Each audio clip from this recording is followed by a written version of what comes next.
Les enseignants, les professeurs contribuent à vous neutraliser. Ils vous retirent cette faim et cette rage de réussir qui est en vous. Ils vous rendent putain d'inoffensifs. Et certains pourraient dire, vous êtes vraiment dur avec vous-même. Eh bien, plus de gens devraient être durs avec eux-mêmes. Je pense que plus de gens devraient se mettre dans des positions où ils devront faire face à de l'adversité et des défis.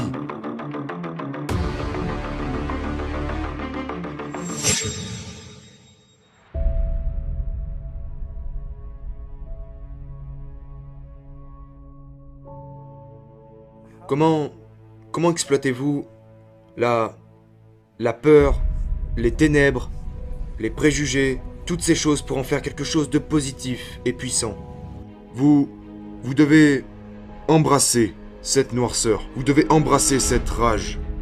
Une chose qui a récemment fonctionné pour moi, un livre de Tim Grover, que j'ai lu il y a environ 1 an. Et dans les 2 ou 3 premiers chapitres, Tim parle de la façon dont il travaillait avec Dwayne Wade, pour l'aider à faire son comeback et être meilleur que jamais. Et lui a dit, si tu peux simplement monter sur ce terrain de basket et apporter 48 minutes de colère contrôlée à tes adversaires, tu es bon, tu gagneras. Et je me suis rendu compte que depuis une vingtaine d'années, j'ai apporté cette colère contrôlée à mon industrie. Mais c'est vraiment cette putain d'obscurité et cette colère qui me pousse à avancer. Comment tournez-vous cela en quelque chose de bénéfique? Eh bien, ce n'est pas à propos de contrôler sa colère. Sachant que quand j'avais toute cette colère et cette rage, et qu'à l'époque je canalisais tout ça dans les carjackings, les violations de domicile avec mes amis, être au volant d'une voiture volée et se faire attraper par la police, genre, le karma n'était pas en ma faveur, tu vois. Quand vous décidez de carjacker quelqu'un, et que vous découvrez le soir même que ce quelqu'un fait partie d'un gang, et qu'ils vont revenir pour les représailles, et puis un jour, vous vous faites tabasser devant votre propre petit ami, qui ne comprend rien à ce qui se passe. Tu réalises que c'est simplement la justice karmique. Et je devais donc prendre toute cette rage et l'utiliser pour le bien. Et je pensais à ce moment-là que si je l'utilisais pour le bien, des bonnes choses m'arriveront. Parce que je l'avais utilisé pour le mal et de mauvaises choses me sont arrivées. Je ne suis pas le couteau le plus tranchant du tiroir, mais je sais comment connecter les points. Et les points me disent que quand ça a mal tourné, de mauvaises choses arriveront. Et bon Dieu, je ferais mieux de commencer à faire de bonnes choses ou bien je vais mourir. Et donc, heureusement que la seule constante que j'avais dans ma vie était... Après ma dernière année en école secondaire, j'avais finalement décidé de comprendre comment perdre du poids, juste pour que je puisse ensuite inviter une fille à aller au bal. Du coup, je ne lui ai jamais demandé d'aller au bal. Et donc j'ai perdu du poids dans cette dernière année. Et cette implication m'a rapproché du fitness et des entraînements. Donc je prends cette obscurité, cette rage, cette colère, et je l'utilise pour faire le bien. Pourquoi pensez-vous que c'est si utile ? Je pense que c'est utile pour moi. Et je pense aussi que plus de gens devraient embrasser cette obscurité et cette rage. Parce que ça vous donne ce sentiment d'invincibilité. La vérité est que, quand vous grandissez, et que vous êtes un étranger comme je le suis dans ce pays, que vous grandissez dans le sectarisme et la haine, que vous êtes fauché et vous vous déplacez d'école en école, en étant sans cesse victime d'intimidation et de harcèlement. Ou alors, vous devenez un entrepreneur et vous essayez de créer votre entreprise. Transformez votre idée en un rêve et allez aider les gens. Vous allez rencontrer de l'adversité, des défis, des échecs et... Mais vous devez avoir une raison pour laquelle vous battre. Et la plupart des gens qui finissent par réussir ont une forte cause qu'ils défendent. Mais si cette cause est alimentée, en fait je vois la rage et l'obscurité comme un superchargeur. J'ai une cause et ce superchargeur est relié à ce moteur qui est alimenté par ma rage et mon côté sombre. Et donc, je pense que plus de gens devraient se mettre dans des positions où ils devront faire face à de l'adversité et des défis afin qu'ils puissent développer un certain sentiment de colère, d'obscurité et de rage. Je vais être très franc avec toi, mec. Quand j'avais entre 4 et 6 ans, j'étais systématiquement brutalisé par 2 garçons plus âgés que moi, en Arménie. Ce que mes parents ne savaient pas, c'est que quand nous avons quitté l'Arménie, ils pensaient nous amener à la liberté. En fait, ils m'ont sauvé de ce problème. Étant donné que j'ai grandi avec de la rancœur, eh bien, chaque être humain représentait pour moi un ennemi, d'accord, à cause de ce qui m'est arrivé. Et j'étais tout le temps sur ma défensive. Donc, avec du recul, Steve Jobs disait « Quand vous regardez en arrière, tout prend forme. » Mais je réalise que toute cette colère et cette rage venaient du fait que je devais me protéger. mais dans cette capacité à se détacher. Tu sais, quand vous êtes agressé encore et encore, vous devez vous dissocier et disparaître mentalement. J'ai réalisé que j'avais développé un super pouvoir. Vous n'avez pas à aller vous faire agresser et abuser, mais vous pouvez relever un défi que vous n'avez jamais relevé auparavant. En 2010, j'étais une sorte de... J'étais stupide, je ne faisais que soulever des poids, d'accord? Je ne touchais à rien d'autre. Pourquoi ne pas courir un marathon? Donc je me suis entraîné pendant 6 semaines et je suis allé courir un marathon. Et ce fut la chose la plus douloureuse que j'ai jamais faite. Mais j'ai réalisé que c'était plus que de la souffrance. Parce que plus je souffrais, plus ça me mettait dans cette envie de vouloir dominer. Donc c'est un super pouvoir. Donc je dois maintenant revenir en arrière et me lancer ces défis. L'escalade. J'avais peur du vide. Je me suis donc pris 6 semaines pour escalader ces grandes parois. J'ai aussi décidé de combattre un combattant professionnel de MMA. Je me suis entraîné pendant 6 semaines, on est monté sur le ring et il m'a botté le cul. Mais chaque fois que je l'ai fait, ça m'a donné le sentiment que je peux tout surmonter. Tout obstacle. Et si je peux surmonter ces peurs et me battre, surmonter la douleur des 42 km d'un marathon ou battre ce vertige, je peux sûrement monter une entreprise. Je peux certainement encaisser quelques critiques en ligne, n'est-ce pas? Mais pas assez de gens sont prêts à construire cette ténacité mentale et émotionnelle. Mais s'ils le font, ils vont persévérer. J'étais juste malade et fatigué d'être pauvre et bousculé et stressé à essayer de comprendre les choses et à trouver une échappatoire. Parce que quand la douleur est assez forte, vous commencez à agir. Et la douleur était assez forte. Quand nous sommes arrivés en Amérique, nous étions, d'après ce que je voyais, complètement fauchés. Parce qu'on manquait toujours d'argent bien avant les fins de mois. Nous avons décidé, tu sais, qu'est-ce qu'on choisit? L'électricité ou le gaz? Parce que certains mois, nous ne pouvions même pas payer les deux. Et, tu sais, être fauché, c'est être sans argent. Être pauvre, ça concerne l'esprit. Ça vient de l'esprit. Et on se disait que l'argent était pour les riches, que l'argent revenait aux Américains, pour ceux qui sont nés là-bas, qui sont allés à l'université. C'est comme ça que j'ai grandi. Et plus tard, Jim Franco m'a appris que... Et tu sais quoi? Tu ne peux pas vivre dans la pauvreté indéfiniment.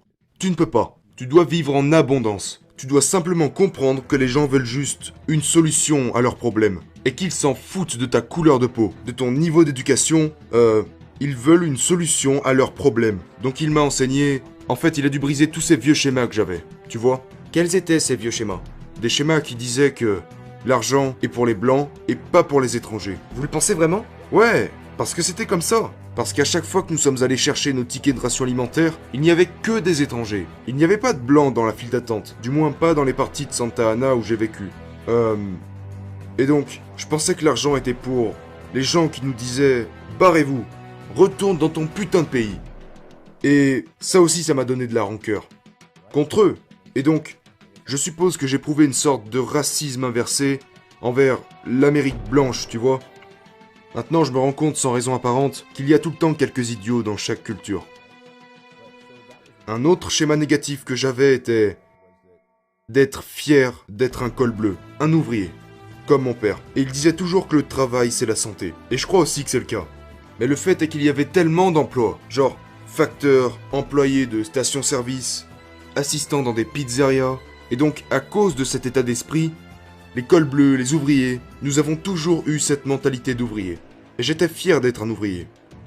C'est un des schémas que Jim a dû briser. Il m'a dit, mec, ne sois pas un col bleu, sois un col blanc. N'utilise pas la pelle, vends la pelle. Je n'avais jamais entendu cette phrase auparavant. J'étais ce gars qui était fier de pouvoir creuser un trou plus profond que toi, une tranchée plus profonde. Je pourrais toujours être meilleur que toi, mais c'est dans les affaires que se trouve l'argent. Et pour briser ces croyances limitantes que j'avais, ça a demandé un travail colossal. Et tout d'un coup, j'ai réalisé que je n'étais plus pauvre d'esprit. Peut-être que je vais à nouveau faire faillite, mais je vais beaucoup mieux maintenant. Je peux prendre une ou deux mauvaises décisions avec mon argent ou dans mes investissements et finir par me retrouver fauché à nouveau, mais je ne serai plus jamais pauvre. Et je sais comment sortir d'une faillite parce que je sais comment ajouter de la valeur à une société, comment résoudre des problèmes en échange d'argent. Je ne serai plus jamais pauvre. Être pauvre, c'est avoir un état d'esprit qui fait que vous vous sentez hors de contrôle, insuffisant. Fier d'être un ouvrier. Personne ne devrait être fier d'être un ouvrier. C'est terminé ça. Tu as un cerveau. Trouve une solution à un problème pour laquelle les gens seront prêts à te payer. Et mets-la en avant. Comme tant de gens viennent vers vous, Je sais qu'ils viennent vers moi quand j'ai une excellente idée. Et un jour, je vais le faire. Quel est ce jour? J'étais ce gars, genre, j'ai cette super idée et un jour je la réaliserai. Et Jim me disait, mais quel est ce jour? Je lui disais toujours, un jour je vais ouvrir un gymnase. Mais quel est ce jour? Il me disait, as-tu une date? Non, ça aussi il a dû le briser. Cette habitude d'être un procrastinateur. Donc maintenant je devais établir une date. Oh, c'était effrayant. Parce que si je choisis une date, que va-t-il se passer si j'échoue? Et il m'a dit, fais en sorte de ne pas échouer. Fais ce qu'il faut pour être dans les temps. Et c'est fou d'avoir cet état d'esprit d'entrepreneur en vous-même quand vous aviez un état d'esprit de pauvre. Une mentalité et des habitudes de pauvre. Une personne pauvre d'esprit dirait « Oh oh, quelqu'un d'autre a ouvert une salle de sport, pas loin de chez moi. À cause d'eux, je vais faire moins d'entrées alors je ferais mieux de baisser mes prix. » Tu vois? Une personne riche d'esprit dirait « Oh, quelqu'un d'autre a ouvert un gymnase en face du mien? Alors je dois rendre de meilleurs services, les surpasser et avoir une meilleure pub que la leur. » D'accord? Donc la personne soucieuse pense toujours que le ciel s'écroule. Avec cette faible mentalité de « Oh mon Dieu, si Trump est élu, nous sommes tous foutus. » Genre « Oh mon Dieu, si Hillary entre au pouvoir, nous sommes tous foutus. » Je me fous de savoir qui est élu président. Parce que je contrôle ma propre économie. Et cette économie peut s'effondrer, se reconstruire, retomber. Je trouverai toujours un moyen. Comme Tony Robbins le dit, je suis préparé à l'hiver, sans même m'en rendre compte. Et donc, plus de gens doivent avoir un état d'esprit abondant. Par exemple, si l'économie s'effondre, c'est là que je dois apporter plus de valeur. Et créer ce niveau d'importance. Si la concurrence se présente, je dois la mettre hors compétition, les surpasser, être meilleur à tous les niveaux, au lieu de leur léguer la place et mourir. Une autre chose importante est de ne pas aller chercher à cohabiter avec vos semblables. En d'autres termes, si mon père était venu dans le sud de la Californie, au lieu de vivre à Santa Ana, Anaheim, Garden Grove, par là-bas, ou même déménager à Glendale, là où il y a tout un tas d'Arméniens, nous n'aurions pas prospéré de la même manière, parce que j'hallucine quand je vois ces immigrants qui viennent dans ce pays aux États-Unis pour aller dans la petite Italie, la petite Arménie. Foutez le camp de ces endroits. Allez dans la vraie Amérique blanche. Apprenez leur langage. Assimilez. Comprenez leur culture. Genre, fondez-vous dans les putains de fibres de ce pays. Parce que quand vous le faites, la vie devient de plus en plus facile. C'est quand vous restez dans votre propre culture que vous avez un handicap. Vous êtes aux États-Unis. Je veux dire qu'il y a littéralement une petite Arménie à Glendale. Mais n'y allez pas! Et je pourrais recevoir des messages de haine à ce propos. Parce que même si j'adore cette culture, je ne vais pas y prêter attention car l'économie s'est construite en dehors de cette culture arménienne. Elle s'est construite dans cette culture. Et donc, la principale chose consiste à se mettre dans une position où vous allez prospérer. Et pas là où c'est confortable. Je crois que je suis doué pour certaines choses. Et je suis bon pour créer des entreprises de fitness parce que je suis passionné par le fitness. J'étais un enfant obèse. Le sport a changé ma vie. Et donc je veux aider plus de gens dans ce domaine. Et donc, chaque fois que j'essaie de sortir de ma zone de prédilection qui est le fitness, ou le business du sport, si j'essaye de créer un tunnel de vente, ou de diffuser une annonce Facebook, éditer des vidéos, j'opère en dehors de ma zone de prédilection. Et donc j'ai appris très rapidement qu'il n'y a que 5% des choses que nous faisons qui ont un réel impact. Nous finissons par faire beaucoup de choses. Comme la plupart des entrepreneurs, ils finissent par écrire leur bulletin de paye, calculer leurs propres taxes et mettre en place leurs propres tunnels, et annonces, et campagnes. Pourquoi? Parce que c'est facile, c'est du copier-coller, mais on s'en fout. Ce n'est pas là-dedans que vous allez exceller. Vous pouvez embaucher quelqu'un et vous détacher de tout ça. Et j'ai rapidement réalisé que je pouvais externaliser 95% des choses. Les choses banales afin que je puisse me concentrer sur les choses concrètes. Les 5% qui me concernent consistent à déléguer, motiver et vendre. Et plus je vais déléguer, plus je pourrai motiver mon équipe et mes partenaires commerciaux et mes clients d'acheter, d'utiliser et d'acheter à nouveau. C'est une meilleure méthode. Donc c'est déléguer, motiver, vendre. Et beaucoup plus de gens devraient vraiment opérer dans leur zone de prédilection. Et juste externaliser tout le reste. Et quand vous le faites, la vie devient beaucoup plus facile. Terminez ce que vous commencez. Tu sais, il ne va rien se passer tant que tu n'as pas terminé. Tout le monde a une super idée. Je vais gagner des millions, tout le monde va aimer. Mon gars, rien ne se passera tant que tu n'auras pas donné vie à cette idée.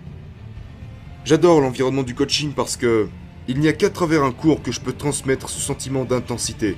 d'obligation et de devoir. J'ai vraiment l'impression d'avoir cette obligation d'atteindre mon plein potentiel. Pour deux raisons. Premièrement, je sens que Dieu ou quoi que ce soit a déposé un super pouvoir en chacun de nous. Et nous faisons de ce super pouvoir un échec si à notre mort nous n'avons pas atteint ce plein potentiel. Deuxièmement, quel putain d'exemple vais-je donner à mes enfants?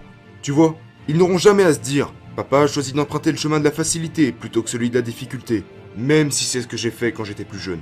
Dans ces courses-poursuites avec les flics, je n'emprunterai plus jamais le chemin de la facilité. J'emprunterai toujours les chemins difficiles. C'est un bien meilleur choix.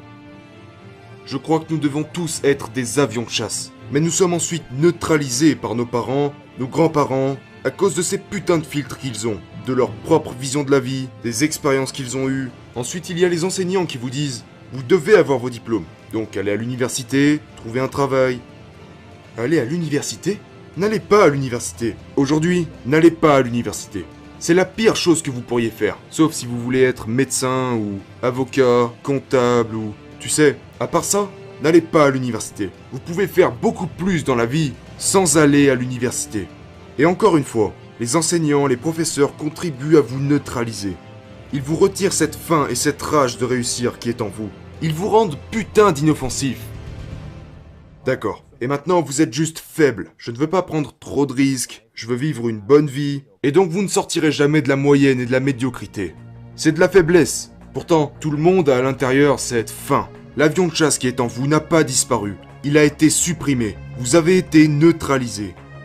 Et donc, la société, les parents, quiconque, ont établi des normes pour que vous jouiez en toute sécurité. Pour que vous ne preniez aucun risque pour ne jamais perdre. Mais peu importe si vous perdez.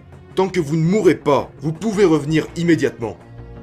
Et donc pour être un gagnant, vous devez juste être déterminé, obsédé sans relâche, à parvenir à un résultat face à toute adversité. Le perdant est quelqu'un qui cherche toujours le chemin le plus facile, l'échappatoire. Et j'avais ces habitudes de perdant. Le perdant est celui qui appuie sur le bouton snooze tous les jours parce qu'il préfère dormir 10 minutes supplémentaires plutôt que se lever et dominer sa journée. Chaque matin, sur ma table de nuit, il y a 2 piles de dominos alignées. Au bout de la première pile, il est écrit « Tu es un perdant ». Et au bout de la deuxième, il est écrit « Tu es un gagnant ». Si j'appuie sur le bouton snooze, je pousse le premier domino de la pile du perdant. Ce qui veut dire que le reste de ma journée sera minable. Et avec cette mentalité, je vais jamais appuyer sur ce bouton de répétition. Plus jamais. Parce que je me suis vendu à l'idée que lorsque j'appuie sur ce bouton, je deviens un perdant. Un moins que rien. Genre, ma journée est destinée à être merdique. Et certains pourraient dire, vous êtes vraiment dur avec vous-même. Eh bien, plus de gens devraient être durs avec eux-mêmes. Parce que nous nous mettons dans une bulle où on quitte le chemin de la discipline. Soyez durs avec vous-même. Trouvez et gardez cette discipline. Personne ne l'a fait pour moi. Quand je suis arrivé dans ce pays, c'était comme, allez, démerde-toi.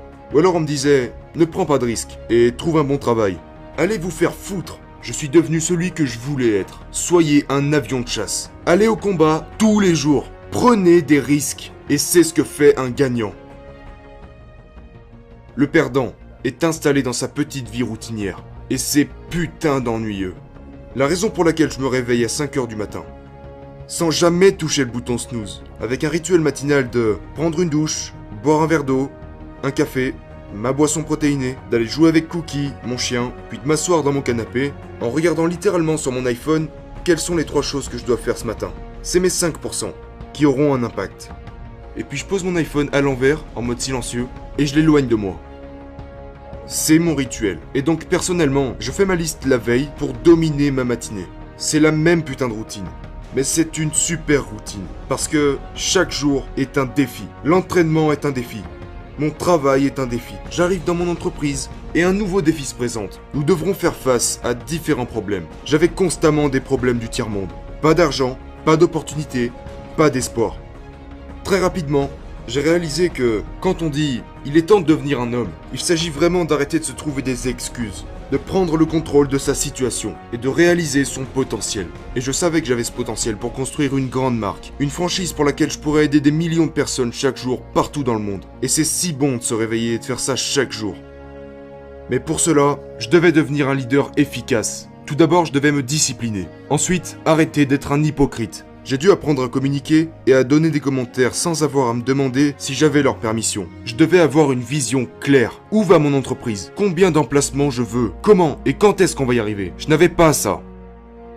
Mais une fois encore, la plupart des gens se sentent comme « Ouais, je pense qu'il y a quelque chose de grand en moi, mais je ne veux pas l'explorer. Je veux jouer prudemment. Je veux rester dans ma zone de confort. » Mais nous n'aurions pas été envoyés sur cette planète si nous n'avions pas cette grande chose à accomplir.